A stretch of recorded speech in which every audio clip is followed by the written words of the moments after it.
Podcast.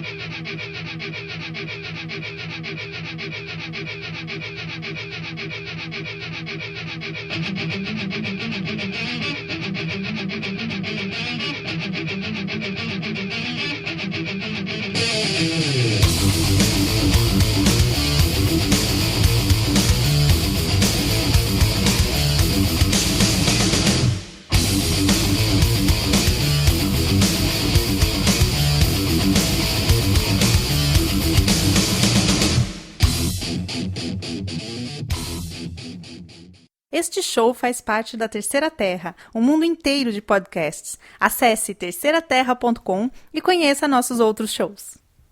Morada dos Reis. Jamais houve um nome tão apropriado para uma cidade. Tudo nela era majestoso, magnífico, real. Mesmo parcialmente destruída há mais de 4 séculos e redescoberta há apenas 12 anos, aquela mistura de ruínas ancestrais com reparos recentes, um choque do antigo com o novo, aumentava ainda mais a aura de lugar inigualável por toda a Zândia. Apesar de ter feito parte do grupo que encontrara a cidade perdida e de ver ali, desde então, Daniana ainda fitava incrédula a arquitetura fora dos padrões tradicionais. Os canais que entrecortavam as ruas, os gigantescos colossos que representavam os monarcas adamares de outras eras, a altura impossível da pirâmide que servia como palácio real, onde ela reinava ao lado do marido. Reinado que começara oficialmente há poucas horas. Ela não deixou de notar a ironia. Há mais de uma década, Daniana e Crispinos efetivamente reinavam na região. Eram figuras influentes a quem todos recorriam em momentos de crise. Desde que os dois lideraram o êxodo dos humanos, que sobreviveram ao levante dos elfos até a morada dos reis, ela e o marido eram informalmente considerados autoridades e venerados pela população com um fervor que beirava o fanatismo. Além de façanhas heróicas, milagres eram atribuídos a Crispinos, e já havia uma religião em torno de sua figura. Agora, naquela mesma tarde, ele fora de fato reconhecido como grande rei, após ter realizado mais um feito lendário, o fechamento dos portões do inferno, na região devastada onde outrora ficavam os reinos mais prósperos de Zândia, Hedenheim e Blackenheim. Todos os monarcas e lordes locais finalmente cederam ao inevitável e se dobraram diante da voz de seus súditos. Entre todos os governantes de Zândia, só havia um grande protetor, um grande salvador, e esse era Crispinos, o Deus-Rei. Salve, salve, galera! Como vocês acabaram de ouvir, eis o começo de um livro nacional, um novo livro nacional.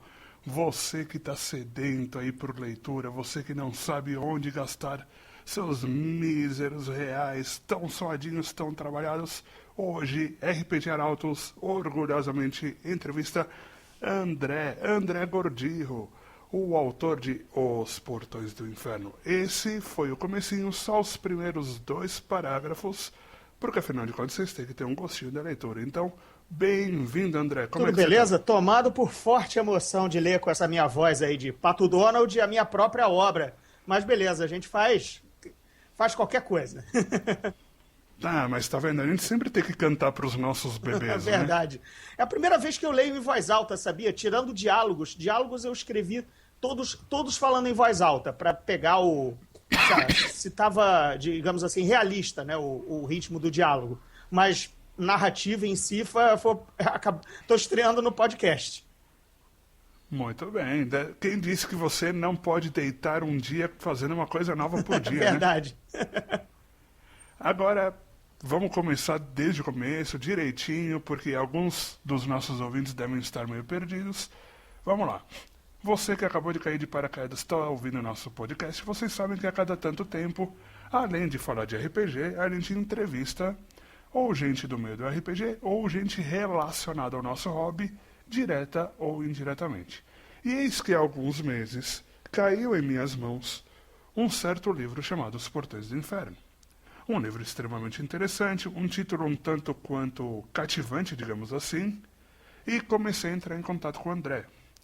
Graças a Deus, o André é uma pessoa super solícita e resolveu participar do podcast com a gente para contar um pouquinho sobre a obra dele. A obra dele que já está aqui em todas as livrarias para você comprar.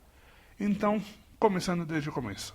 André, conte para os nossos leitores o que é Os Portões do Inferno. Bem, é a versão romanceada de uma campanha de RPG que eu comecei a jogar com o meu grupo de sempre por volta de 9.5 ou 9.6.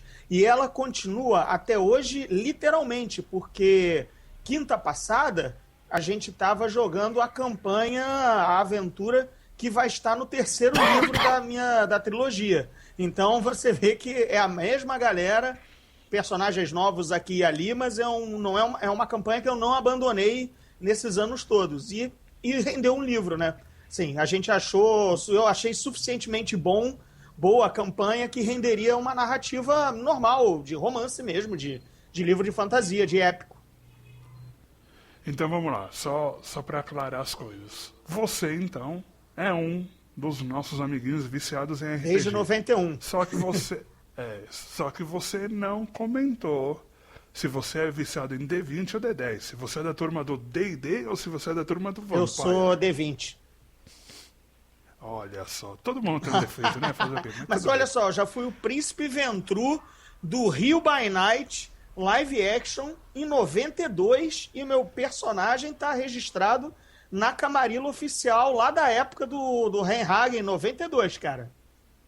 Olha só, entrou pro Cânone. E posso mandar foto, inclusive, para você postar para eu pagar esse mico, porque eu tenho a foto de vampirão, tudo mais, presa de cinema, live action, esse tipo de coisa. No calor de 43 graus do Rio. Que beleza, cara. Que sufoco, cara. Que sufoco.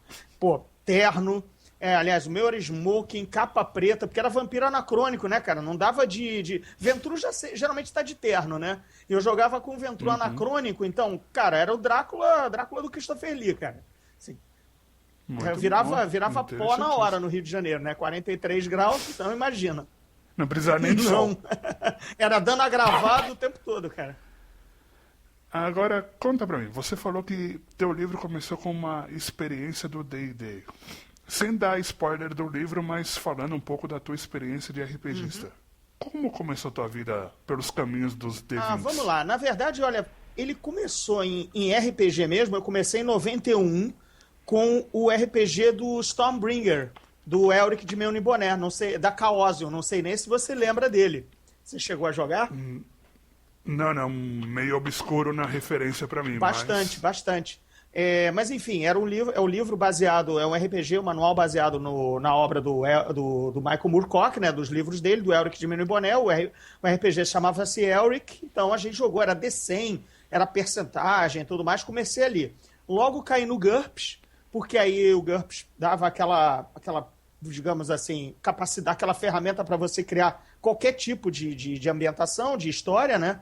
Então a gente... Se você conseguisse passar da página 3 da leitura, né? Basicamente, cara, a gente montou a gente via GURPS Vehicles, né? A gente montou um veículo. Eu levei 2 dias montando uma nave, tá?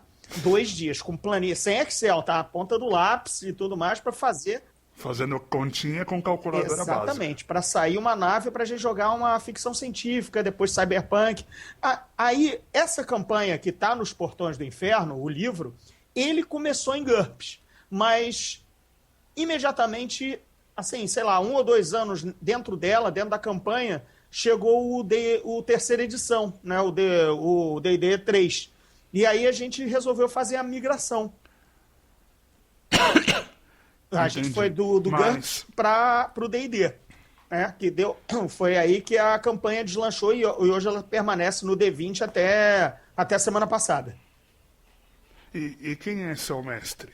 Vamos lá. A gente começou com o Zander, que é uma figura meio conhecida aí pelas internets, entendeu? O Zander Cata Preta, também figura dinossáurica, pré-cambriana do RPG aqui do Rio. Só que o seguinte, ele faltava muito ao jogo. E aí eu me apoderei da campanha, quer dizer, a campanha inicial, os personagens, ele era o mestre e os players éramos nós, mas tipo, poucas sessões depois a campanha, eu já encampei a campanha, digamos assim.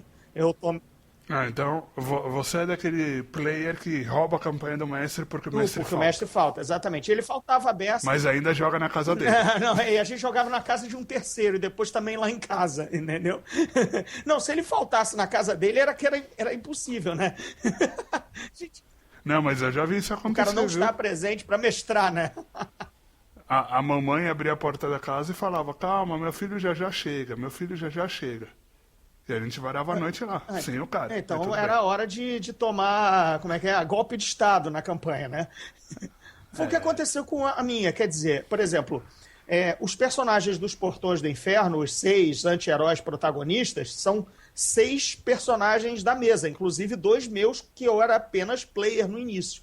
Entendeu? Tem 2 personagens meus, tem 2 personagens de um amigo, tem mais espalhados, fora os NPCs que também eram. Eu usei um monte de personagem de amigo como NPC quer dizer, como coadjuvante para contar a história do romance.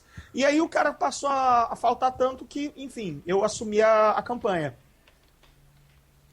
Aí uma pergunta. Vamos assim, porque vamos falar do livro, mas também vamos falar de RPG, Justo, né? claro. Uma descriçãozinha, já que estamos falando de D20, de alguns dos protagonistas. Vamos lá. Então, Classes, raças. excelente. Então vamos lá. Dos 6, agora tem que lembrar a minha galera. Temos um Knight, né, o cavaleiro. Temos um Fighter puro, mas Fighter daqueles que gosta de lutar com 2 espadas, né, o Two Weapon Style, né? Tem sempre um player que gosta disso. Aí temos o Magão, mago tradicional, Wizard, né? Clássico, chapéu pontudo. Não, nada cajadinho. nada disso. É clássico no termo de classe, mas ele na verdade é um geomante. Eu peguei tudo que era feitiço de terra, de pedra, né, para fazer um geomante. Fiz um mago especializado em geomancia e conjuração. Dava para fazer isso no GURPS e depois dei um pouquinho de dor de cabeça para passar pro D&D, termo de classe. Mas então, nós temos um Knight, Fighter, Wizard, aí nós temos o assassino, o Rogue, né? Veja, o Rogue assassino. Temos o ladrãozinho puro, só Rogue, né? O ladrãozinho de estimação da party. Só para as armadilhas e para fazer uma acrobacia e passar num espaço que ninguém passa, entendeu? Agora, e temos o Bardo, isso mesmo. Agora temos o Bardo, que é o meu Deus ex machina. É assim, se eu precisar desvendar algum segredo ou alguma coisa, é ele que vai tirar o conhecimento do bolso. Dramaticamente ele serve para isso. Entendeu? Ele apresenta o mundo tanto para os personagens mais ignorantes quanto, obviamente, para o leitor. Isso é já um recurso dramático conhecido, né? Você coloca alguém com grande sabedoria explicando para o personagem que não tem, que aí você também informa o leitor de uma maneira não tão didática na narrativa. Soa mais natural no diálogo, né? Então ele é a sua voz dentro da obra. Não muito, na verdade, porque ele me permite dizer o que eu quero dizer para os personagens, para os protagonistas, entendeu? Mas especialmente para o leitor. Sim, você está certo. Ele é o mais... Ele é um guia. Ele é a minha voz para o leitor descobrir o mundo. De raças, eu só não citei raça. Os únicos dois esquisitos na party, porque é tudo humano, mas temos um Svaltar. O Svaltar é a minha versão para o Drow, é a minha versão para o elfo sombrio, Dark Elf, Elfo Negro, Elfo das Profundezas, como você quiser chamar. Só que aí eu mudei tanto o nome quanto o conceito visual para o meu livro. Virou Svaltar, mais baseado na lenda nórdica do elfo que realmente mora debaixo da terra, então eu tornei eles completamente albinos, entendeu? Porque eles não têm contato com o sol. Então, eles lembram muito os Asseclas do Toupeira, do Quarteto Fantástico, né? Aquela meio amarelo esbranquiçado, sabe? Quase vampiro, assim, debaixo da terra. Então, eu mudei o conceito do Drow tradicional de D&D, né? Que é o elfo negro das profundezas, enfim. E o próprio Bardo é um Adamar, que eu li no início do texto, porque é, na verdade, uma espécie de raça antiga, civilização antiga, à lá tanto o egípcio, digamos assim, quanto os homens do Velho Testamento, Noé, Matusalém, aquela galera que vivia muito, era humana, mas não era exatamente, entendeu? aquele humano do Velho Testamento, ou um fenício, ou, aliás, ou um egípcio, um asteca, entendeu? Ele é dessa civilização que já foi extinta. Interessante, muito interessante. E o mago não é de outra raça, mas ele é de outra cultura. Ele é de Korangar, que é a nação inimiga. Ele, digamos assim, no meio de americanos, ele é o russo, entendeu? Pensando em Guerra Fria, basicamente isso. Ele é o do outro lado, entendeu? Ele é mais ainda assim humano. Mas politicamente ele é adversário. Esse é o meu conjunto de seis anti-heróis. Muito bom. Aí vamos esclarecer duas coisas. Na sua leitura, brotou a palavra elfo e brotou a palavra fuga. O que aconteceu? O que aconteceu? É meio simples. Eu fiz uma grande alegoria com a nossa situação política atual e dos últimos 30, 40 anos. Assim, nós temos o Império Humano, que no caso, seria os Estados Unidos, o grande Império Humano do meu livro, com o Deus Rei, com o Crispinos como comandante, ele é, na verdade, os Estados Unidos do Bush. Então, política do Big Stick. Sim, se eu tenho algum problema, eu mando tropas. Quem está contra mim é meu inimigo. Esse é o grande reino humano que... Não gostou, apanha. Exatamente. Esse é o meu grande reino humano que difere, por exemplo, daquela bondade ou superioridade digamos, do Tolkien, do Rohan, sabe? E Gondor, o grande reino humano bondoso e sabe, cheio de valores. Não. Fiz simplesmente o humano tradicional, imperialista. Esse é o grande reino humano. Os elfos, eu fiz uma alegoria exatamente com os árabes. Por que o árabe detém que todo mundo quer no mundo? Petróleo. No mundo medieval, a floresta é o petróleo, porque a madeira, a floresta é desmatada para abrir caminho para a agricultura, para a pecuária, para fornecer madeira para construir casas e cidades e cercanias e paliçadas e tudo mais, e também para aquecer no inverno. O humano faz isso, né? O humano vai lá na floresta e devasta para esses 4 objetivos: construção, calor no frio e pecuária. E churrasco no fim de semana. Exatamente, pecuária e espaço para pecuária e agricultura. Mas quem é que mora na floresta e não faz nada disso? O elfo. As nações élficas vivem na floresta numa boa, comiam frutinha, viviam de sol, de fotossíntese. Veganos, exatamente. Essa gente esquisita. Mas o humano se reproduz que nem barata, ou rato. Então, a civilização humana cresceu a tal ponto de invadir, de transformar desmatamento amazônico na terra dos elfos. Os elfos reagiram. Então, o meu mundo está em guerra. É exatamente meio... os elfos são os terroristas defendendo sua cultura e seu bem maior, que é a floresta, e temos o imperialismo humano do outro lado querendo expandir e cagando para isso. Então os elfos são tratados como terroristas, sub-raça, cultura exótica, tudo aquilo que na verdade a gente vê como os Estados Unidos olham o Oriente Médio. Então, nessa alegoria, eu montei um mundo de fantasia em que humanos e elfos estão em perene guerra. E os elfos estão perdendo, por simples motivo de menores números, né? O elfo se reproduz a cada 100 anos, isso quando ele gosta de fazer sexo, né? O humano, com 12, 13 anos, já pode dar uma espada na mão e já pode colocar para a parede de escudo que já está apto a matar alguém, entendeu? Então, assim, deu ruim para os elfos, né? Está dando ruim. Então, os elfos estão em guerra com os humanos. Mas os elfos, no passado, fizeram um grande levante e quase pegaram os humanos de calça curta, calça arreada, porque os humanos ainda não tinham uma liderança forte. Foi aí que surge, 30 anos atrás, o Crispinos como grande salvador, e agora, hoje, na cronologia do livro, ele já é sagrado, já está como grande rei há 30 anos. Ele já é o grande imperador, o grande rei sobre o reino humano de Zândia, do mundo que eu criei. Muito bom. E vamos lá. Nosso ouvinte já deve ter percebido, então, que se a gente for categorizar o livro, ele está mais para Dark Fantasy do que aquela fantasia da Tolkien, né? Justamente, ele é uma Green Fantasy, Dark Fantasy. Ele conversa até mais com, digamos assim, o mundo do Witcher, do Senhor dos Anéis, do Witcher, do World of Warcraft, que tá com guerra entre humanos e orcs, entendeu? E a Horda tem lá seus valores, assim como tem a Aliança. Quer dizer, ele é muito mais para lá, para esse viés, do que do mundo maniqueísta e mais pomposo e sisudo do Tolkien. Muito bom. E você disse que a inspiração surgiu do teu jogo de RPG, né?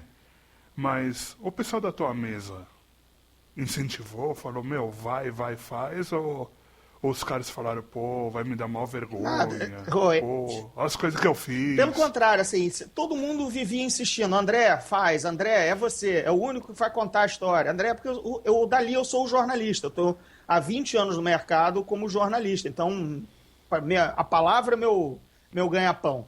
Então, todo mundo dizia, é você. E porque eu bolava as aventuras, o mundo já estava na cabeça, e outras coisas fora de aventura, de background, já estavam também. Mas, cara, eu não me senti à vontade para isso, até que eu passei a eu virei tradutor, e eu traduzi já 25 livros. Estou traduzindo o 26º agora nessa pausa para o podcast. Então, cara, depois de coescrever 26 livros, porque eu tenho que reescrever o trabalho de alguém na minha língua, né? Que esse é o trabalho do tradutor, ele é praticamente o coautor. Isso quando você não tem que consertar as coisas que vão ficar ofensivas na língua. Pois é, você tem que ter a parte da criatividade da adaptação. Então, cara, depois de 25, eu disse, cara, é agora, eu acho que eu traduzi estilos de autores diferentes, a maioria também de ficção, fantasia, ou seja, o nosso métier, né? Porque, obviamente, me passaram aquilo que eu gosto, que eu teria mais chance, o vernáculo está na cabeça, né? Eu traduzi. Já tem o know-how, né? Exatamente. Eu traduzi a trilogia do Trono do Sol, que veio a Leia lançou junto com o Guerra dos Tronos, que era de um apadrinhado do Martin. Eu traduzi, cada livro tinha 800 páginas. Era mesmo a padrinhada do Martin, né? Não deixava de ver nada. E a trilogia é muito boa. E também é claramente baseada em D&D, porque tem uma guerra religiosa no meio que a galera que faz magia clerical, ou seja, os clerics, né, os clérigos, entram em guerra quando surge guerra civil, guerra religiosa, perseguição, quando começa a surgir mago. Quer dizer, começa surgir um povo, uma gente que faz magia sem rezar para o grande Deus. Então, imediatamente, é um livro que faz a cisma Wizards versus Clerics. É claramente isso, entendeu? Sim, é muito legal. É muito bacana você enxergar que o cara maquiou uma campanha de D&D com fantasia, como se fosse um livro normal de fantasia. Mas eu dava para enxergar que ele estava conversando ali com os cânones do Clérigo e do Wizard. Foi a mesma... Quando eu fiz esse livro, eu disse, acho que eu também vou conseguir fazer o meu mundo sem que ele pareça exatamente, sem que eu apele para a regra, sabe? Sem que... obviamente alguém manda uma fireball, a bola de fogo, obviamente alguém manda feitiços já conhecidos, mas é mais por sabor e por gosto do que mesmo eu estar fazendo, sei lá, que nem o R.A. Salvatore, que escreve os livros do Drizzt para Forgotten Realms, e ele claramente tem que se ater ao que é possível fazer via D&D. A nomenclatura. Né? Os caras mandam os feitiços, sabe? Tem todas as classes de D&D, o cara é paladino e dá lay on hands, tudo... Ele está preso, ele está constrito por isso. Porque ou não, na verdade, ele está se propondo a fazer... É uma faca de dois gumes, exatamente. Né? Ele está se propondo, ele é pago para isso, para fazer livros romanceados de Forgotten. Então ele tem que usar o vernáculo, o vocabulário do D&D. Eu não, eu apenas... O D&D foi um sistema para eu jogar a minha aventura. Mas, por exemplo, eu posso agora pegar o novo RPG que está saindo de um amigo meu, nacional, o Crônicas, do Pedro Borges, e pegar e fazer Baldúria, né, o meu mundo, a Zandia, o livro dos Portões do Inferno, e transportar para o sistema dele, entendeu? Não tem problema nenhum.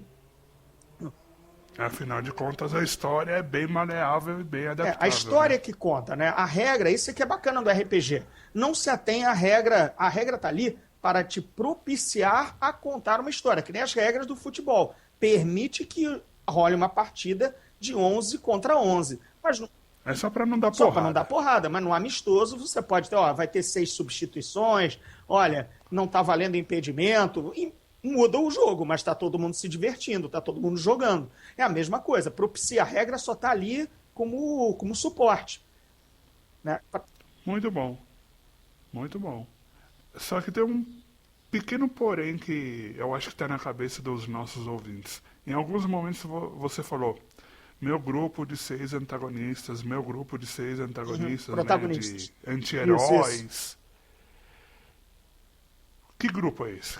Assim, no sentido de por que eles são anti-heróis? Por que eles não são os heróis? Vamos lá. Assim, o livro não é exatamente uma das aventuras que a gente tenha jogado, tá? Eu tive que criar uma trama nova, porque afinal, todo mundo sabe aqui, né? O RPG é uma diversão descompromissada que a gente tenta fazer uma história a melhor possível, mas ninguém vive disso. As histórias têm furos, as histórias têm clichês, mas isso é uma diversão nossa. A gente está ali se reunindo para contar uma história junto. E a gente ama clichê, A gente ama né? clichê. Vamos ser bem Óbvio, sinceros. quer ter uma cena parecida com um filme que a gente já viu e tudo mais. Eu, no momento que vou fazer um livro sério, literatura de fantasia, eu tenho que criar uma história o mais original possível e que tenha coesão narrativa. Então, a história do livro, a trama dos Portões do Inferno, não é exatamente o que a gente jogou em mesa, apesar de ter várias cenas que ocorreram, mas,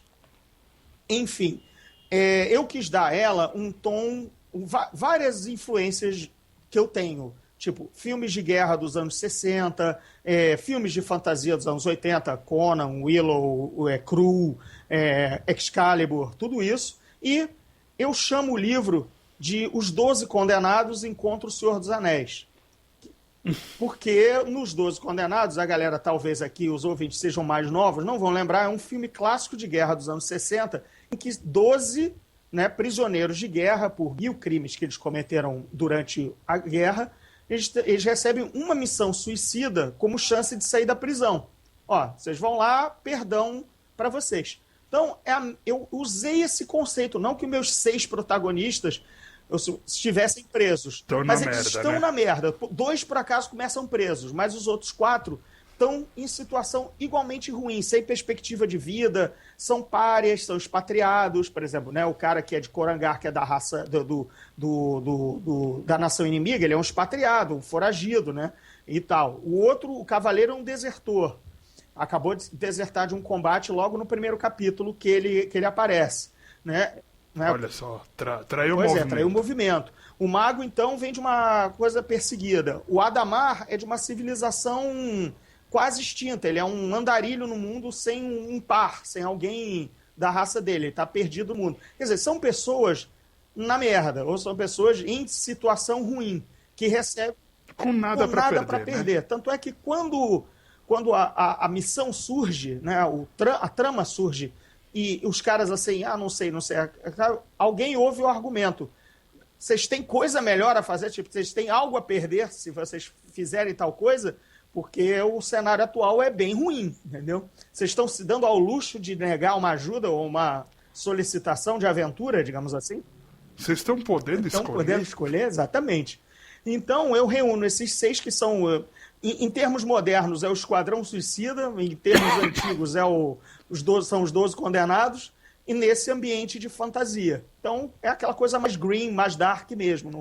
Não tem paladinos, não tem... Por exemplo, se você pega a party do Tolkien, né, o grupo do Tolkien, você tem o príncipe elfo, o príncipe anão, o rei perdido de Gondor e Dúnedain sensacional, o mago mais bondoso e também poderoso e segundo em comando, hobbits puros e ao mesmo tempo da alta sociedade hobbit, porque o Frodo é filho do milionário do condado, quer dizer, é só... Frodo é boyzinho pra caralho. Assim, você vê que ali é aristocracia. São aristocratas, né, em posição privilegiada na sociedade da Terra-média, que ganha a missão do Anel. No meu caso, eu uso a escória. Eu trabalho com os párias, os desassistidos, os descamisados. Muito bacana. E, assim, Vamos lá, você falou que não pode ter clichê, então eu imagino que esse grupo não começa o teu livro /aventura numa taverna. Claro que a reunião é marcada na taverna, obviamente. Mas eu levo o leitor durante algum tempo apresentando os personagens até ter o encontro que, obviamente, ele teria que ter. Sim, a reunião da figura misteriosa e sombria, a clássica. Aí não dá, porque podia reunir no coreto, podia reunir na prefeitura. Sabe? Mas a missão ainda é secreta, então na prefeitura não podia ser, no coreto todo mundo ia ouvir, entendeu? Na casa de alguém não pega bem porque tem que dar salgadinho, é complicado. Eu crio uma força, não é uma forçação de barra, mas eu crio uma situação em que o único encontro possível seria pelo menos na taverna, que é onde a gente combina qualquer coisa bacana no bar, né? Vamos combinar um chopp e resolver isso aí, né? Aí não tem problema. Eu ainda vou ter o orgulho ou de escrever um livro ou de ler um livro onde a primeira reunião do grupo vai ser num puteiro, mas eu acho que só para maiores de 18. Mas por acaso, um dos personagens, o Derek Black, que é o guerreiro que luta com dois gládios, ele, imediatamente, a primeira coisa que ele faz é ir no puteiro quando pode, entendeu? Conhecer a cidade. Tem, então, o livro também não é infanto-juvenil, é para quem assiste Game of Thrones. Eu pergunto assim, já me perguntaram, posso dar para o meu filho ler? Eu pergunto, você deixa ele assistir Game of Thrones? Ele assiste. Pode pegar, pode ler, não tem problema nenhum. Então... Eu acho que a pergunta tá errada. A pergunta é, você deixa ele ver a novela das 8? Por aí, né? Com o padrasto pegando a mulher, pegando a filha, pegando, enfim, a enteada, cachorro. Então, se você deixa isso, meu filho, vai tranquilo. Teu filho veio da Atena? Se teu filho veio da Atena, vai então beleza. Então, cara, acho que a partir dos 12 já dá pra ler. Mas, obviamente, é de cada um. Mas o livro é adulto, é fantasia adulta, tanto é que não entrou o selo é o Fábrica 231, que é o selo adulto, de ficção adulta contemporânea da editora Rocco. Então, não caiu no selo de fantasia tradicional da casa, não caiu para os Rocco Jovens Leitores, entrou no selo ficção contemporânea adulta. Bem interessante saber disso. Agora, mudando um pouco o foco, como é ser autor? Como é a vida? Porque, assim, muitos dos que nos ouvem têm aquele sonho, aquela meta, mas aí veio o Facebook e acabou com a vontade das pessoas de escrever, né? E aí eu queria saber como é isso. Qual é o caminho das pedras? O cara faz o quê? Basta saber escrever num pedaço de papel de pão ou é mais difícil do que isso? Antes de tudo, cara, é tudo network, né? É tudo rede de contatos, porque se eu não fosse jornalista, que, poxa, já abre um leque tremendo, desde que eu me lembro por jornalista, eu já recebo livro de editoras, né? Porque eu trabalhava na área de cultura, então já recebia livros para resenha, para tudo mais. Ou seja, já tem um contato com a assessoria de editora. Depois eu entrei no mercado como tradutor, ou seja, aí eu passei a ter contato direto com editores que me davam trabalho, né? Traduz livro tal. Então era mais fácil chegar, depois de 2, 3 traduções bem feitas e elogiadas, afinal, se o trabalho continua vindo é porque ele está agradando, aí você puxa assim pro papo, olha, estou escrevendo um livro. Aí eu ouvi várias vezes legal, quando tiver um manuscrito ou já metade, ou completo, ou alguns capítulos, manda para eu ver. Quer dizer, eu já tive o pé na porta. Para a pessoa que está fora da área de cultura, sei lá, eu sou um engenheiro e adoro ler livros, mas não. Eu só trabalho num escritório de sei lá, uma construtora, não tenho. Bota o cartãozinho das 8 às 8. Exatamente, é bastante difícil, cara. É bastante difícil, porque aquilo vai ficar na gaveta, a não ser que o escritor, como eu digo, não é Elô Pinheiro passando pela Praia de Ipanema e alçada a fama mundial, porque 2 músicos, poetas viram aquele par de pernas descomunal passando. Isso não vai acontecer com o seu livro se você não está no mercado, ou se você não bater perna para que ele seja conhecido. Ninguém vai te descobrir, sabe? Esse exemplo, ou o cara que é, sei lá, caixa de banco, ou sei lá, que é também só... Por exemplo, professor já é uma coisa que você já tem contato com vários alunos, pais de alunos que fazem outras coisas, entendeu? Mas, cara, mesmo assim, é complicado. Já é difícil, entendeu? Então, sim, ajudou bastante estar no jornalismo, na área de cultura e depois no mercado mesmo. Porque senão é complicado. E uma pergunta polêmica, hein? Mas sinta-se livre para responder o que vier na cabeça. Como é escrever num país como esse, onde o pessoal não apoia tanto a leitura, hein? O que você sentiu? Eu senti que eu estou num momento bem melhor do que se eu tentasse há 10 ou 12 anos atrás. Porque as redes sociais fizeram surgir a figura, aparecer os leitores apaixonados, entendeu? Agora, a gente, eu sei que eu tenho público, sabe? Há 10, 12 anos atrás eu não saberia para quem estaria escrevendo. Agora, acompanhando rede social e tudo mais, eu sei que há uma nova geração de leitores ávidos em ler em português autores nacionais sem virar o nariz porque, mas eu só leio os gringos, sabe? Então, esse é um bom momento. Eu estou respondendo com a maior sinceridade. Há 10, 12 anos atrás, 15, eu ficaria naquela, mas ninguém vai querer ler uma fantasia nacional. Você ia deixar na gaveta, deixar na gaveta. Hoje, eu sei que tem até fanboyismo, quer dizer, né? Assim, tem leitores, fanboys de autores nacionais. Isso é muito bom, sabe? Isso é muito bom, porque o cara, o ídolo, ele só vai lançar um livro a cada ano ou 2. Então, esse cara que já virou fanboy de literatura de fantasia nacional, ele vai dar chance para outros, né? E vai se criar um mercado, toda uma gama de colegas lançando livros religiosos regularmente, com um público ávido a consumi-los. Então, tá ótimo. Sério, sinceramente, mas o país não lê, não acredito nisso. O país não lê como um todo, mas uma grande parcela está lendo e muito. E o nosso gênero, sabe? Fantasia, ficção científica, horror, o que seja, essas áreas co-irmãs. Então, vou te contar que tá bom. Ou seja, RPGistas univos, né?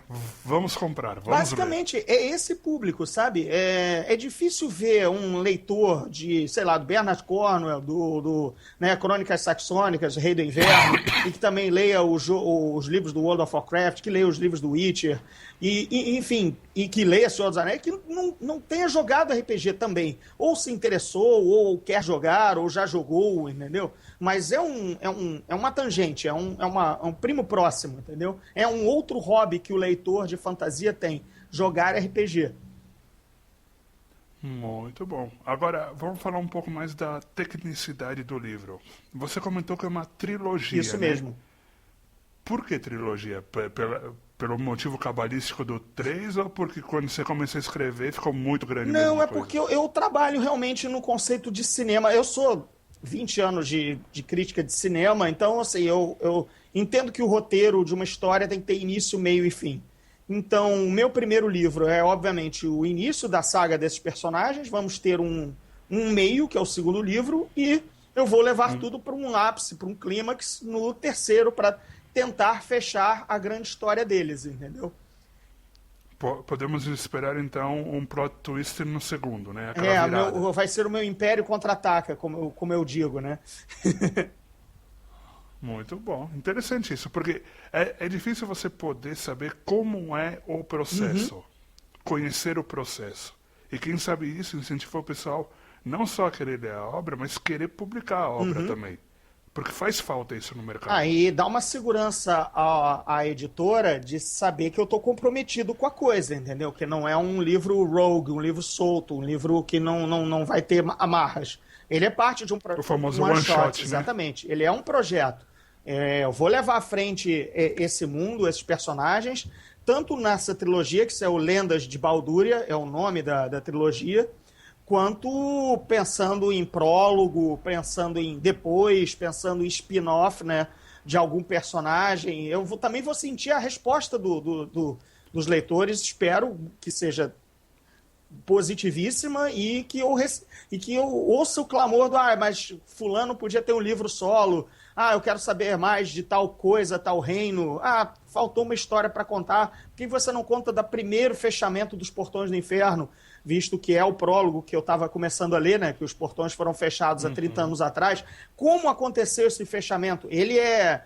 Claro que eu conto ao longo do livro aos poucos, mas não é exatamente... Ele não é narrado, né? Não se vê o... É que nem a... Ele não é o principal, Não é o principal. né? O principal é o problema da reabertura deles nessa atual... 30 anos depois. Então, pode vir. Posso vir a contar essa história, não é problema. Sei, é por isso que eu estou comprometido mesmo com o projeto e com o mundo. Tendo leitor, tendo resposta, eu vou estar escrevendo. Muito bom. Mas para de ser modesto e pode falar a verdade. Qual é o personagem que você tem quase certeza que você está botando suas fichas em cima que o pessoal vai querer saber É mais? o Khalanar, que é o charme do Elfo das Profundezas, né? Os Valtar, a figura, o assassino. Eu já sei que ele é o astro da companhia, entendeu? Quem já leu, quem já fez alguma resenha e tudo mais, sabe que ele é dos 6, ele desponta como... Nossa, eu quero saber mais desse cara. Ele é o mais descolado. Ele é o mais cool. É o meu Wolverine, é o meu Gambit, entendeu? É o personagem... É o charme do perigo, da ameaça, do assassino. Tem todo esse... Eu sei que é ele. É o teu James Bond, É o meu James né? Bond. E, por acaso, era o meu personagem original na campanha. Entendeu? Não querendo puxar brasa para o meu personagem original, que eu escrevi, montei fichinha, rolei dado, dei nome, entendeu? Fez com carinho, né? Guardou até hoje. Desenho, sabe? Desenho, linhagem familiar, todas as besteiras que você faz com o seu personagem de coração, sabe? Todo mundo tem, né? Todo mundo tem. Pode não ter nem sido o primeiro personagem seu na carreira de RPGista, mas ao longo despontou, né? Ou foi a melhor campanha, ou tinha os melhores poderes, ou pegou a melhor arma mágica, Foi só obra-prima, né? entendeu? Cada um tem o seu. Eu tenho o meu, ele tá no livro, foi um sufoco não puxar a brasa para ele, sabe? Aliás, coordenar 6 protagonistas é complicado em termos narrativos. É bastante complicado. Porque eu não queria que ninguém ficasse sem um verniz legal de desenvolvimento, de personalidade, de ter voz, de ter momentos nas ações, nas cenas, sabe?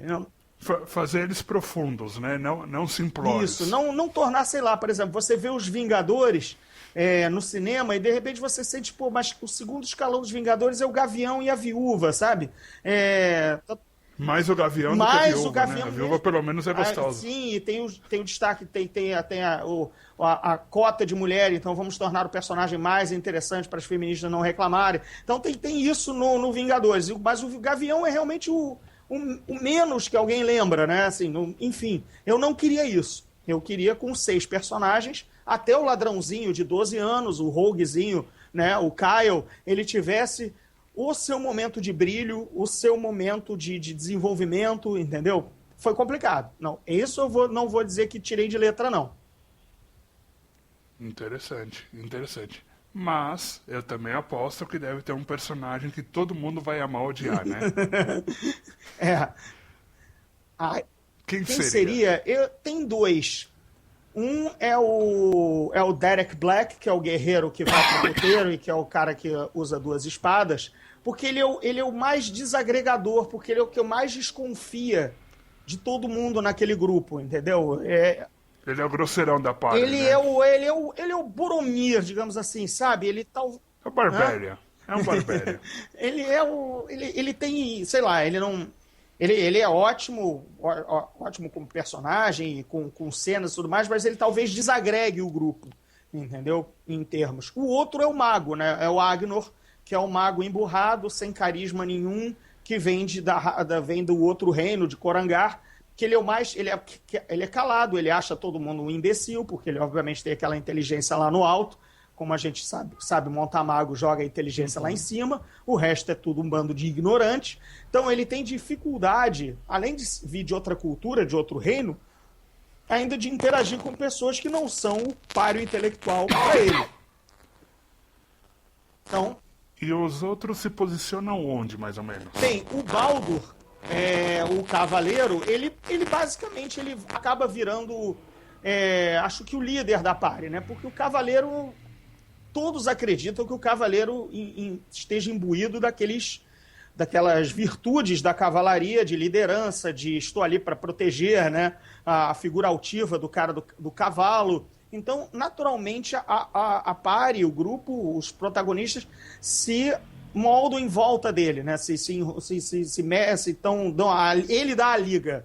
Ele dá a liga pela voz de comando e pela presença. Então, o Baldur tem essa função de liderança. Interessante. A voz da consciência e a voz do bom senso é o bardo, né? O bardo tem mais conhecimentos, é o cara do deixa disso, é o cara da influência, porque é bardo, né? Carisma lá em cima, sabe conversar, sabe argumentar. Ele é o polo oposto ao Agnor. O Agnor e ele detêm quase os mesmos conhecimentos, um por bardo, o outro por mago. Mas um é um poço de antipatia e egoísmo, né? O Agnor tem os piores defeitos. E o Odlanor, o bardo, ele é a simpatia, o deixa disso diplomático, ele é exatamente por esse lado. Entendi. Muito interessante. E aí a gente tem o alíviozinho cômico, né? Mas não criado só para isso, que é o ladrãozinho, né? O moleque, o Kyle, que ele é o olhar inocente. Ele também está descobrindo, tal e qual o leitor, tudo que ocorre no mundo. Porque ele era só um ladrãozinho órfão de rua, né? Lá, Oliver Twist, e que de repente é levado também a lá Frodo, né? Só que não com a... Mascote da equipe. O mascote da equipe. Então ele imediatamente vê ele rapidamente elege o Baldur, pô, cara, é o cavaleiro da armadura reluzente, sabe? Meu papai, meu futuro aí, papai. Assim, ou pelo no mínimo o tiozão protetor, sabe? Assim, é bacana isso. E ele tenta obviamente, com os personagens de raça esquisita, ele não dá aquela liga, né? O Svaltar não tá nem aí pra uma criança humana, sabe? Pô, o Kalanar é jovem, tem 80 anos, sabe? Ele é mais velho que quase todos na party, tirando o Odlanor, que tem, como eu digo, infinito. Porque ele é Adamar, então não dá nem pra dizer a idade dele. Ele é atemporal, né? Eu setei isso tudo na Bíblia do Mundo, né? Tem um arquivo com a Bíblia do Mundo, com as idades, alturas, sabe?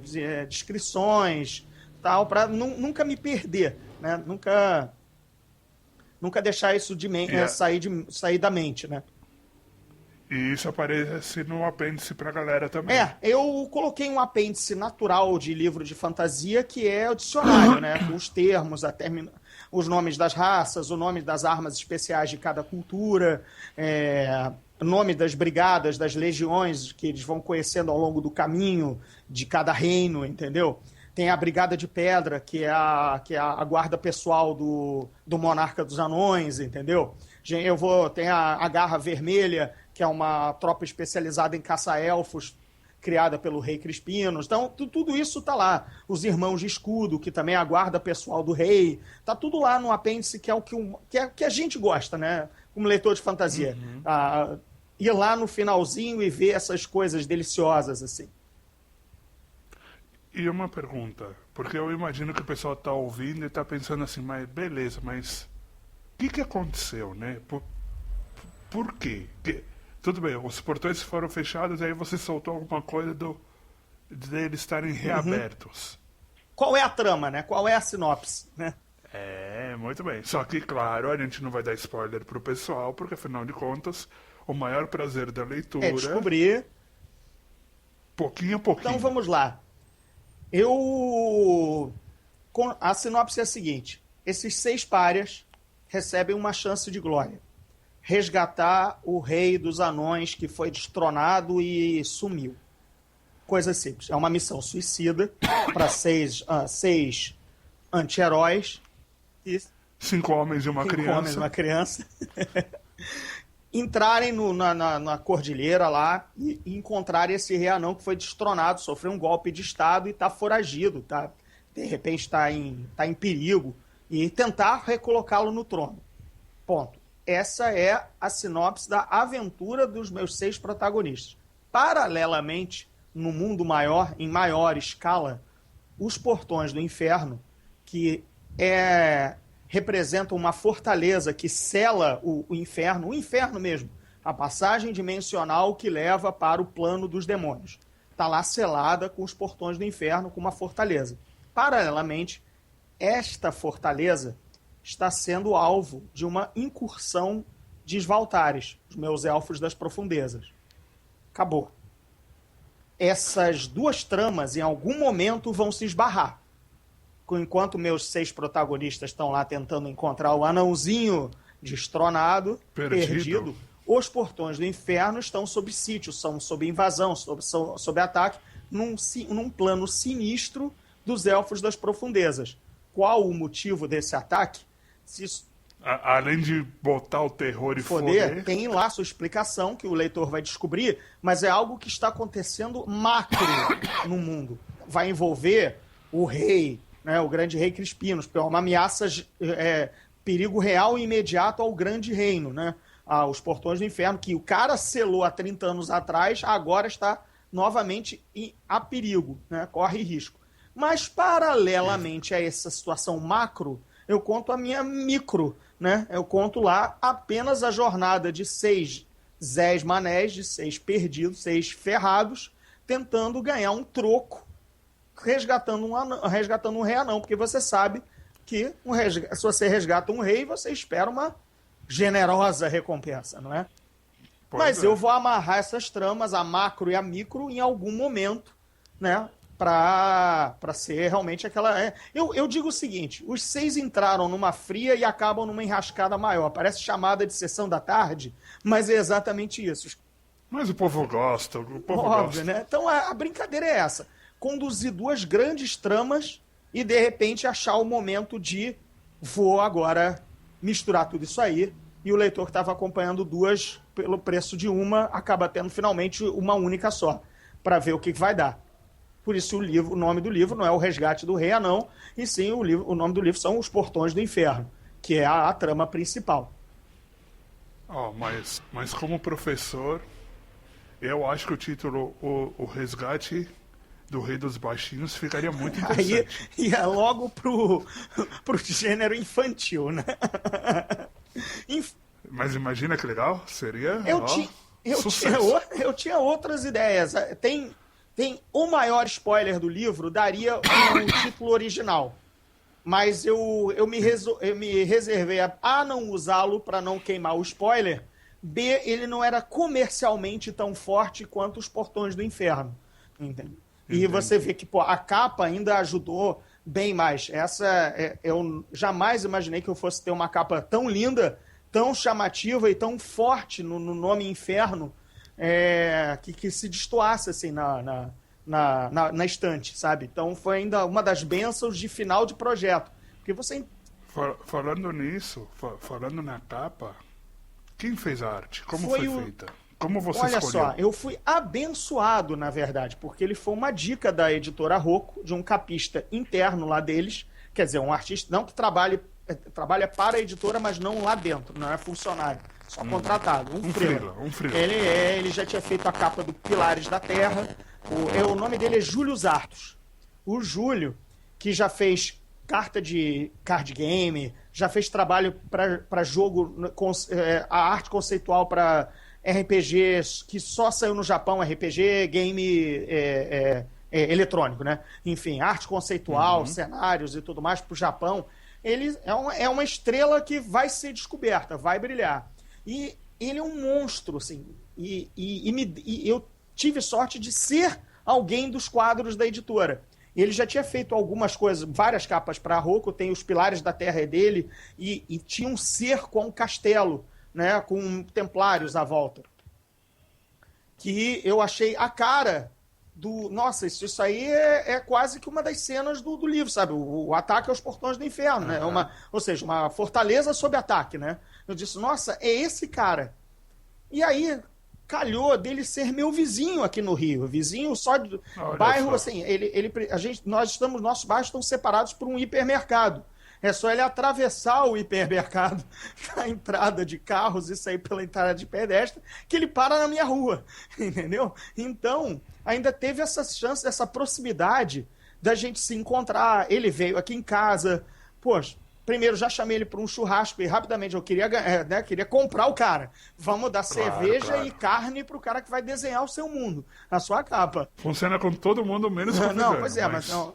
Mas é uma boa tática. O cara não é elfo, então matamos aqui uns bois, tudo tranquilo. Aí depois a gente teve a reunião séria, né? E essa reunião, esse churrasco foi dado junto com o meu grupo de RPG. Ele conheceu os personagens, porque ele já tinha lido o livro para desenhar, né? Para fazer a capa. Então ele vivenciou eu disse, esse né? é o Baldur, esse é o Kalanari, esse é o Agnor, esse é o Kyle, esse é o Orlanor, estão todos aqui e tudo mais. Ele viu as caras, riu, porque as pessoas não têm nada a ver com as figuras heróicas. Com a descrição, né? Riu, brincadeiras e tudo mais. E no segunda reunião, a gente teve uma reunião aqui em casa, eu mostrei, cara, 12 anos de RPG para ele, de pastinha com imagens dos personagens, imagem do mundo, ideias, sabe, rabiscos de quem já desenhou a campanha. Aquele momento que você pensa assim, eu tô mostrando o meu rabisco para um cara que desenha fodamente. Pois é, né? agora, cara, modestamente, eu já tinha feito coisa pra Marvel em 92. Eu tenho mão de desenho, eu já tinha feito coisa na época, sabe, o desenho do Visão e tudo mais, lá pra tentar entrar pra desenhista da Marvel lá por 92. Então, o meu rabisco, como ele até disse assim, cara, pô, tá melhor do que muito escritor que ou só descreve ou faz palitinho. Não, você fez figuras humanas, você desenhou um cavaleiro, sabe? Você sabe desenhar uma mão com 5 dedos. É isso, exatamente. Então, o meu materialzinho, que é modesto, em algum momento eu vou subir esse material para algum site relacionado ao livro, um Tumblr, alguma coisa assim, alavancando esse processo de lançamento, mas, cara, já deu uma noção do que eu queria. E também o lance dos atores, né? Assim, eu sempre joguei RPG, meu grupo, escolhendo atores para os seus personagens, sabe? A gente sempre... O Tom Hanks da vida, né? A gente sempre fez isso, cara, desde que a gente se conhece por gente jogando RPG, sabe? A gente já imaginava o filme da campanha e todo mundo tinha um ator impresso ou grampeado ao lado da ficha pra gente visualizar, entendeu? Então isso foi fácil, porque eu mostrei o elenco pra ele. Ó, eu escrevi os personagens com este elenco na cabeça. E aí, cara, ele pirou. Agora, a capa ele não fez nenhum dos personagens, beleza, entendeu? Porque aí o artista faz o que bem quer, mas ele tá com o mundo, tá com o projeto entronizado na cabeça, né?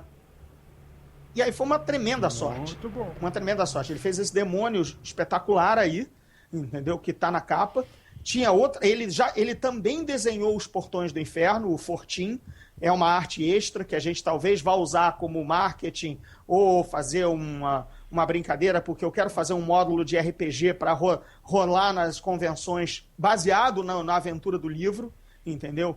Então, legal. Talvez utilize, quer dizer, vai utilizar a arte do Júlio para o módulo, colocar os portões e tudo mais que já estão... Isso, e ele fez outras estruturas, porque também a capa não nasceu pronta, né? Ele fez sugestões de capa, né? Então tudo isso está guardado entre a gente, sabe? E vai melhorar porque ele comprou o projeto. Ele vai desenhar os personagens e tudo mais por prazer e também para a gente alavancar coisas paralelas, sabe?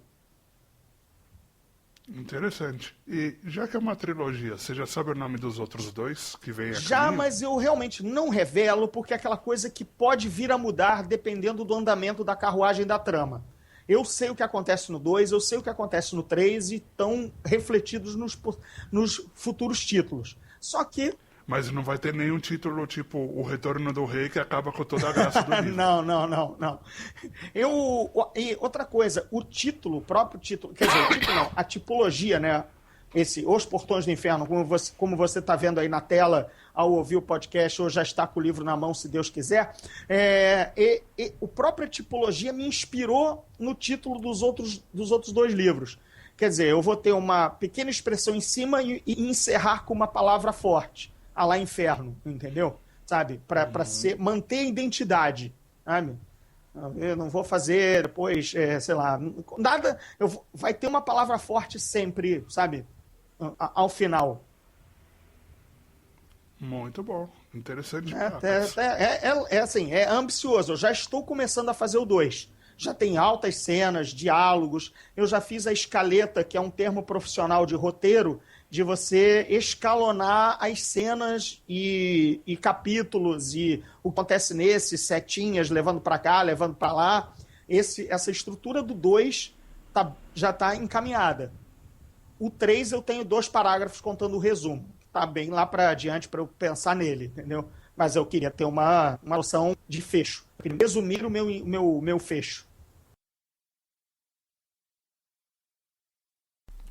Então, André, conta pra gente um pouco sobre suas influências. Se você tivesse que citar seus 5 maiores escritores, aqueles que você bebeu na fonte para escrever teu livro, quem você diria que tá aí no teu top 5? Olha, os 2, assim, quase de mãos dadas, de primeiro e segundo lugar ali, dividindo, é o Michael Moorcock, o autor do Elric de Meuni Boné, porque ele me ensinou que a fantasia não precisa ser maniqueísta, pode ser estrelada por um anti-herói e ter uma pegada mais grim, mais sombria, mais brutal, sem ser exatamente bem contra o mal.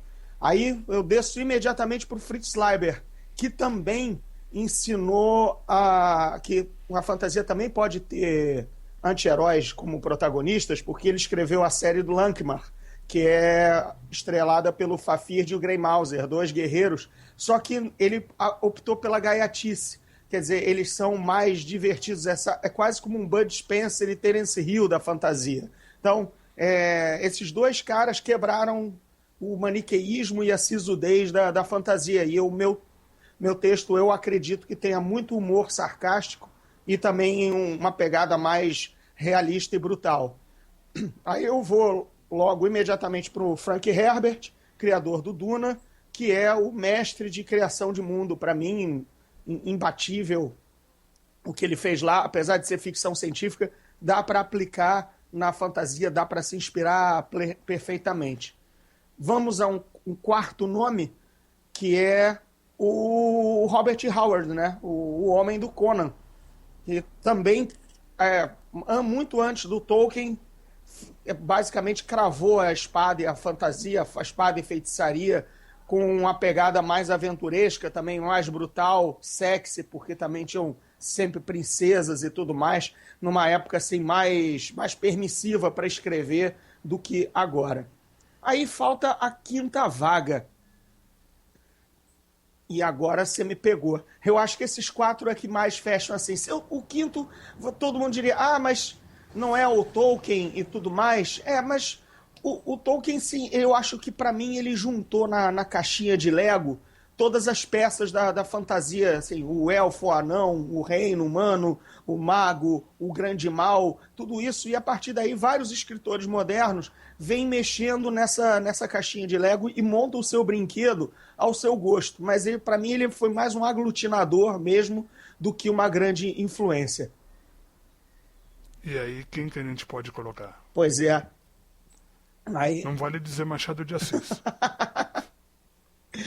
Cara, se fosse assim, acho que... Pode até ser nacional, viu? Não, tem um que faltou. É o Bernard Cornwell, na verdade, o das Crônicas Saxônicas, do Rei do Inverno, que ele que mais me inspirou na brutalidade e rapidez e de combate. A sensação quase que as cenas dele de combate são quase que um documentário, é quase que o Spielberg fazendo o início do Soldado Ryan, sabe? É impiedoso, implacável e ao mesmo tempo te coloca lá dentro. Poético, né? E te coloca lá dentro, sabe? Você se sente.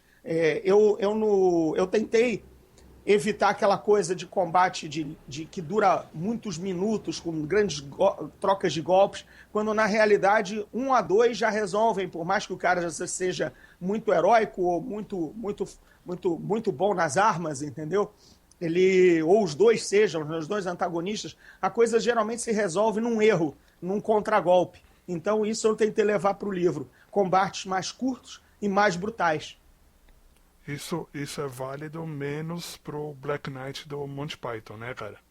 Isso, e também para os duelos do Scaramouche, né? 17 minutos de duelo de esgrima na tela, né? Ou então o Cavaleiro do Cálice Sagrado. Mas, ou seja, esse exagero cinematográfico, tanto para o aventuresco ou tanto para a comédia, eu cortei. Tá, e se a gente for falar de filmes, né? Porque afinal de contas você é um crítico do cinema, alguma influência de filme deve ter. Alguém, em algum momento, seja por cenário, seja por roteiro, seja por personagem, te influenciou. Quem você colocaria no teu top 5 filmes, tirando o Tarantino? Porque esse daí é um concurso. E olha que eu nem gosto do Tarantino, mas isso é uma outra polêmica. Bem, quatro vem assim rapidinho, saem do bolso direto. Conan, né, clássicos dos anos 80. Conan o Bárbaro, Excalibur, Cru, então tem muita coisa, assim, Cru, tem as éguas de fogo no filme, eu faço uma pequena homenagem dentro do texto, e aí tem os 12 condenados, né, como a gente já tinha falado no início, que é aquela ideia de 12 caras ou 6 caras, enfim, protagonistas em situação de desespero, sem chance na vida, que topam uma missão suicida. Esses estavam na cabeça direto. E aí a gente pode fechar com Star Wars, que, enfim, é a grande paixão da minha vida, e eu sei que não é ficção científica, é fantasia espacial. Tem tudo que tem ali em Star Wars, é coisa de fantasia medieval. A gente tem a Fortaleza Inexpugnável, tem o Velho Mago, tem o Cavaleiro Negro vilão, tem o jovem aprendiz que descobre a espada mágica herdada do pai, entendeu? Temos os 2 bobos da corte que dão alívio cômico à história, né? E temos o ladrão charmoso, que na verdade é o Han Solo. Quer dizer, você tem toda aquela párea, aquele grupo e aquelas coisas do RPG e de fantasia, só que só muda a tecnologia. Dá para contar Star Wars com cavalo e castelo numa boa, sem problema algum. Interessante, muito interessante. E, assim, já que a gente está no tema filmes e literatura, se você tivesse que falar de alguém nacional, quem você falaria? Pode ser 1, 2, aí fica à vontade. Olha, quem você diria que, olha, aquele cara me ajudou? Eu falo dos desbravadores, na verdade, né? Porque você vê, por exemplo, o André Bianco, assim, um guerreiro, porque faz literatura de horror de vampiros brasileiros em Osasco. Em Osasco.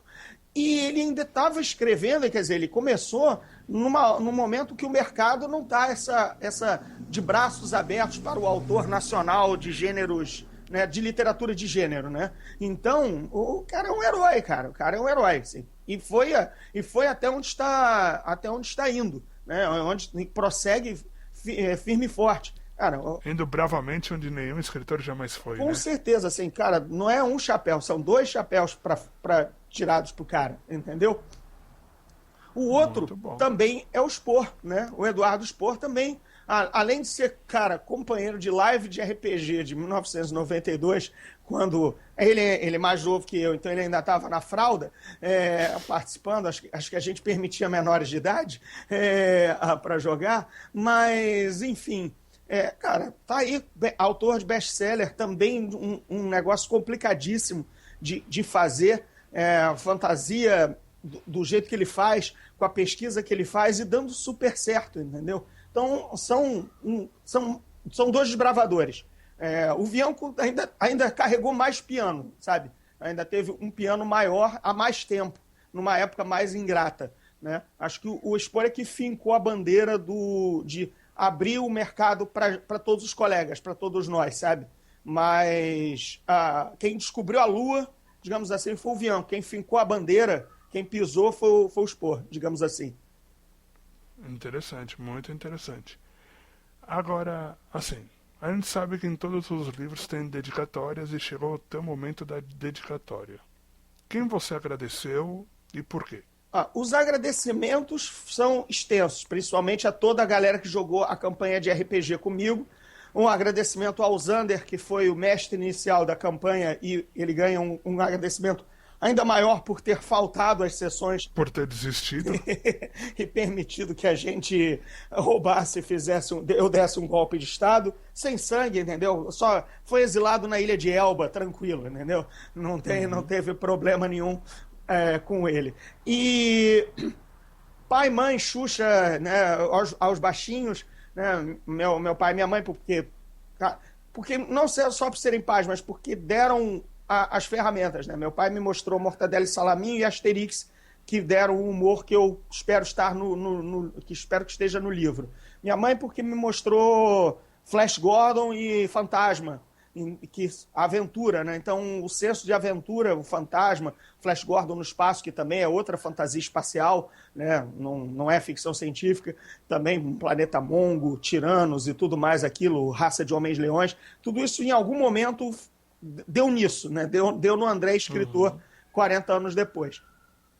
E o maior chapéu de todos, tirado e dedicado, é o Oswaldo Crispim Neto, que é o jogador mais presente na campanha, é o que tinha mais personagens e é o cara que incentivou mais. E a cada capítulo que eu escrevia, eu mandava para ele por e-mail, ele lia, participou de várias reuniões para trocar ideia, resolveu o problema da religião, dando 1000 toques, entendeu? Do tipo, faz isso, faz aquilo, enfim. E ele é o Baldur, é o Crispinos, é o Caio, ele é quase metade dos personagens no livro. Então, ele é um maracanã. Ele é um coautor quase, né?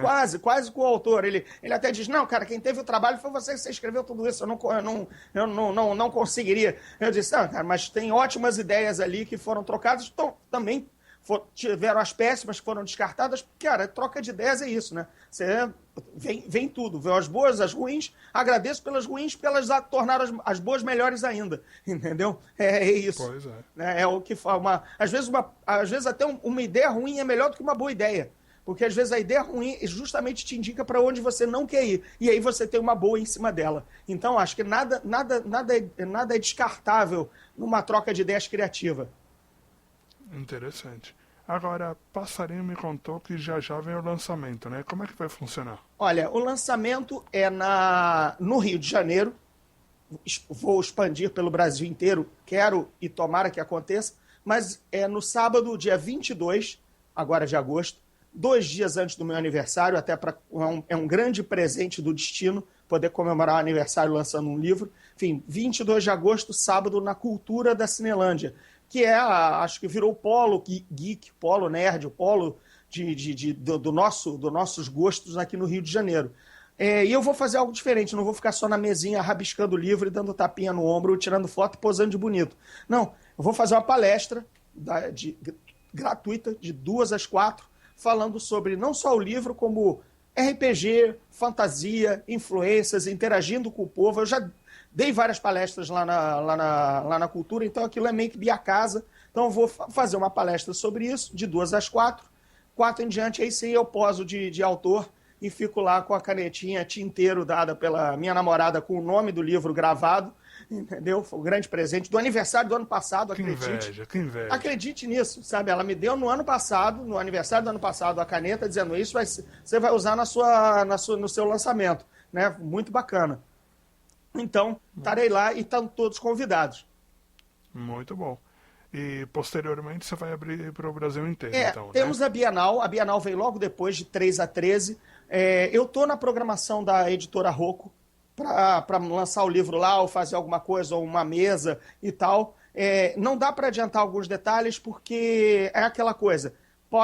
Parece que vai ser dia 13, no último fim de semana, e eu estarei com outros autores da casa. Mas se eu digo isso e de repente o autor não vai, ou vai mudar a programação, fica feio. Mas eu aviso ao canal assim que eu souber, até porque a Bienal ainda está um pouquinho distante, aí a gente faz alguma coisa. Tá distante para você que é um mortal. Para nós que somos professores, dia 13 já tá aí, cara. Dia 3, na verdade, né? Pior ainda. Você tem que entender que nosso cronograma já é mega apertado. A gente já sabe o que vai acontecer tudo com antecedência. E vocês vão vir para a Bienal aqui no Rio? Vai ter alguma excursão, alguma coisa assim? Olha, tem um pessoal que estava querendo ir pro Rio, mas eu não sei como está o tema dinheiro/tempo, né? Entendi. O pessoal tá ficando velho, tá casando, tá tendo filho, então autorizações têm que ser concedidas. Olha, vale muito a pena, e não é nada de bairrismo nem nada, mas o mercado todo sabe, e acho que até vocês aí de São Paulo também sabem, que a Bienal de São Paulo, ela é muito fraca, ela é muito pequena. Quando ocorre, o ano que a Bienal vai para São Paulo, é um espaço pequeno, não é o gigantismo que é a Bienal do Rio Centro. e em volume de negócios e também em aparição na mídia. Longe de bairrismo, realmente o mercado sabe que a Bienal do Rio é a joia, entendeu? Então acho que vale a pena a visita. Tá aí para ti que não deixa mentir com a Flip, né? Exatamente, entendeu? Sim, são coisas assim que ocorrem. Realmente a Bienal de São Paulo é mal falada pelo mercado, vamos dizer assim, entendeu? Mas, enfim, eu estendo o convite a todo mundo que, se puder, venha a Bienal, que é sempre um programa legal. Muito bom.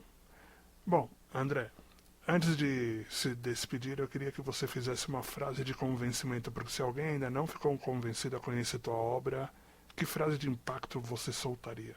Cara, conheça a primeira fantasia brutal brasileira, com humor.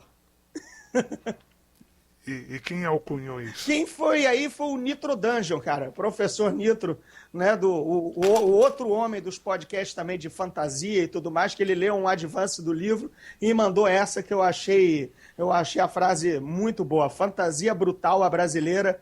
Com humor eu dei uma jogadinha agora minha, mas o resumo é dele, entendeu?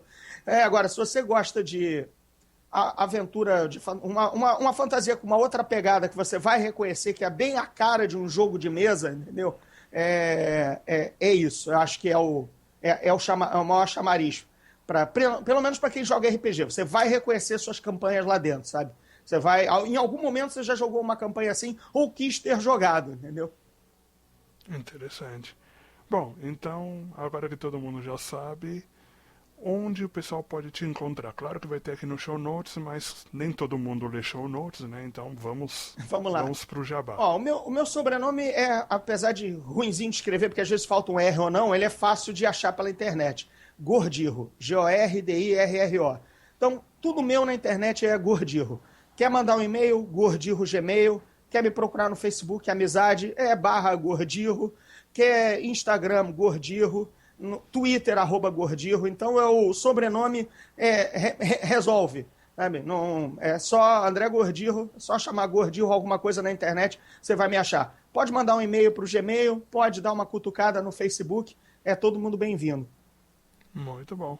E o pessoal vai achar teu livro em quais livrarias? Já estamos à venda virtualmente na Amazon, no Submarino. Eu acredito que na Saraiva também. Já está sim, eu pesquisei o link. Então temos essas 3 vias virtuais, com cada um com o seu preço. Então é de cada um, seu frete e tudo mais. Uhum. Na Cultura já está fisicamente, já estou na Livraria da Travessa, que é aqui Carioca, e acho que a rede Saraiva está pegando essa semana agora, exatamente essa semana do lançamento.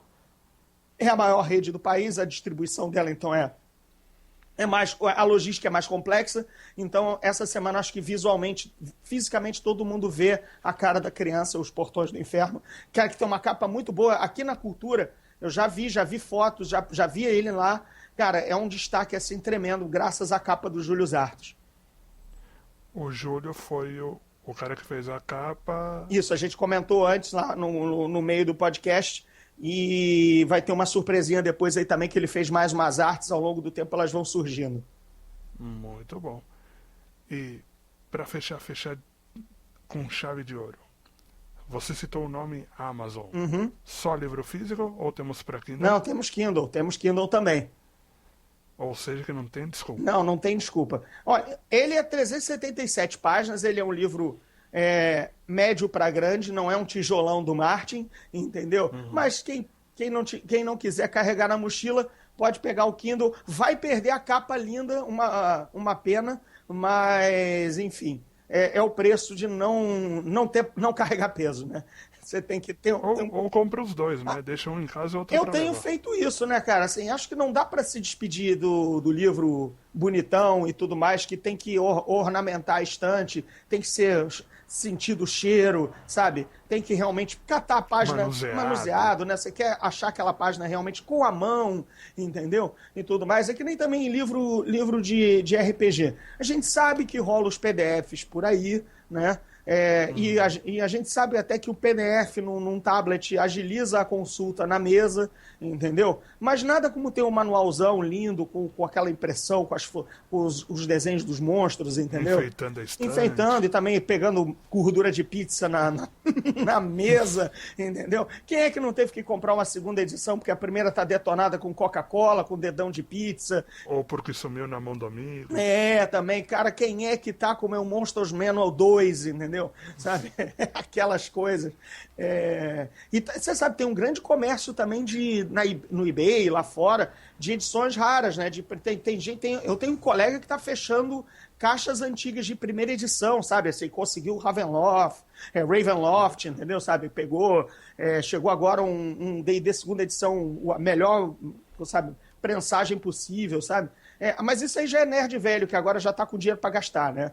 Na nossa época era, pelo contrário, era Xerox, era o que dava. Acho que a gente tá tendo recuperando na história, entendeu? Aquilo que você, quando era moleque, pirateou porque não tinha grana, hoje você paga pecado comprando. Comprando, né? E comprando a preço de ouro, a peso de ouro, porque é de colecionador, porque já saiu de cartaz. No fim da história, tudo se ajeita, entendeu? Muito bom, muito bom. Então, André, cara, muito obrigado por participar do podcast. Um baita sucesso para vocês, para que você arrebente aí, vire um best-seller mesmo. Afinal de contas, trilogia não é para qualquer um, ainda mais aqui nesse país. Então, arrebenta, arrepia. Obrigado. E sandálias da humildade. Fica tranquilo que eu volto pro segundo, volto pro terceiro, volto pro módulo de RPG. RPG Arauto está comigo, não tem essa história. Beleza? Maravilha, maravilha. Muito obrigado. Valeu, gente. E para você, nosso ouvinte, que percebeu que o papo de hoje foi um pouco diferente, é porque o papo de hoje também foi patrocinado pela Audible. Sim, senhoras e senhores, a Audible está aqui em parceria com a gente do RPG Arautos e da Terceira Terra. Então, se você quiser conhecer um pouquinho mais sobre a Audible, os mais de 180 mil audiolivros do catálogo deles, entre lá, audibletrial.com/Terceira Terra, e aí você vai descobrir algumas coisinhas interessantes, como o fato de que o primeiro mês é completamente gratuito para você experimentar, conhecer, ouvir e se divertir. Pode ser para Kindle, para PC, para iPhone e outras mídias que você tiver aí.